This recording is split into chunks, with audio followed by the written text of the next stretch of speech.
Yuk baca pantun rohani bersama Fania dari Salatiga. Bersama saya Aleta dari Salatiga. Bersama Bening di Salatiga. Berdasarkan bacaan hari ini, Senin 21 Februari 2022. Bacaan diambil dari Injil Markus bab 9 ayat 14 sampai 29.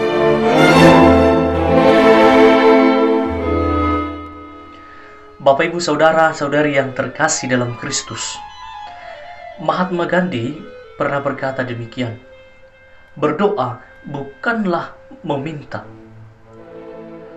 Itu adalah keinginan jiwa. Itu adalah pengakuan akan kelemahan seseorang.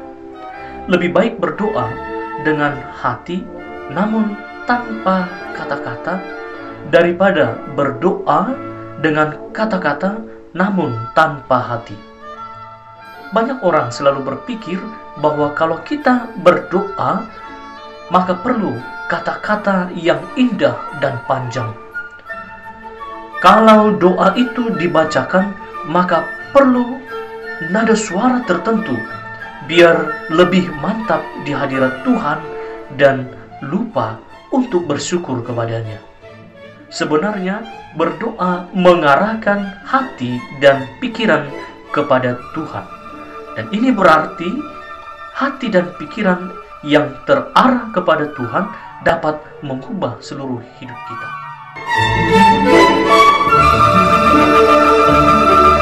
barang-barang yang hilang belum ketemu, padahal tak ada uang yang tersisa.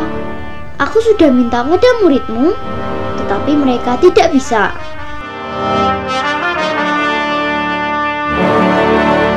Bapak, Ibu, Saudara-saudari yang terkasih dalam Kristus, kita mendengarkan sebuah kisah Injil yang bagus pada hari ini. Yesus dan 3 muridnya turun dari gunung setelah Yesus menampakkan kemuliaannya kepada mereka. Ada sebuah persoalan yang sedang dihadapi saat itu, yakni para murid Yesus tidak mampu menyembuhkan seorang anak yang kerasukan roh dan membisukan. Dan pada saat yang sama, Tuhan Yesus mau menunjukkan kuasanya di hadapan mereka, bahwa dialah satu-satunya keselamatan. Dia melihat betapa lambannya pikiran manusia di hadapannya. Mereka juga masih belum percaya kepadanya. Sebab itu, Yesus meminta supaya anak yang kerasukan itu didekatkan padanya.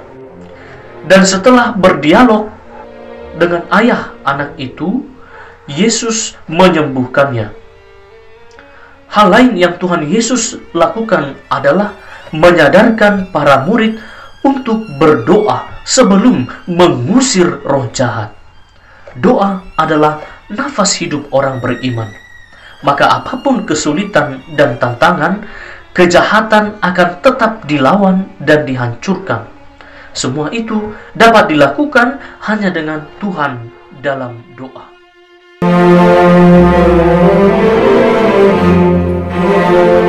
Hari liburnya bukan hanya satu.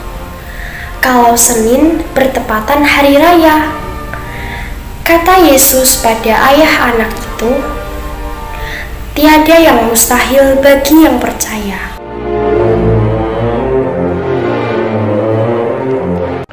Bapak, Ibu, Saudara-saudari yang terkasih dalam Kristus, doa mengubah seluruh hidup kita.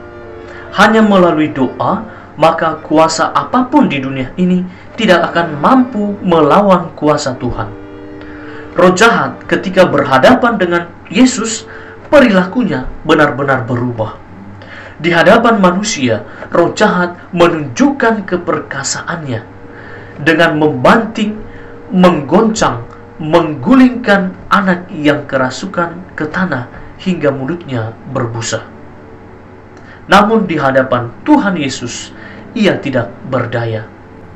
Roh jahat menyerah dan dia keluar, serta anak itu pun lepas dari ikatan dengan roh jahat.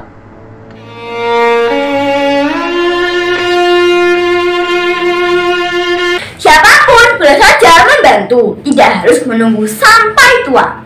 Ada jenis roh jahat tertentu yang hanya bisa diusir lewat doa.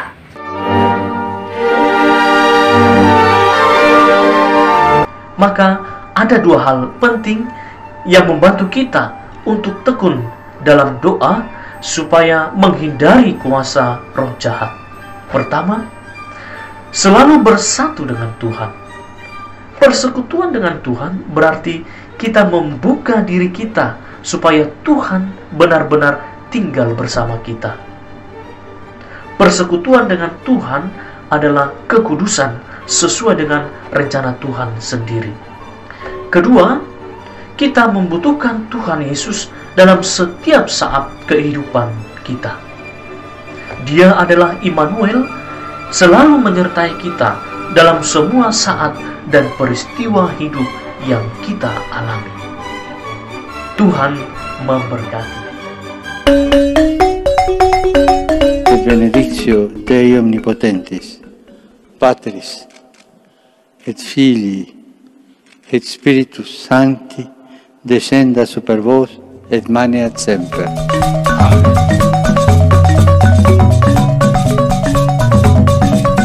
Semangat pagi!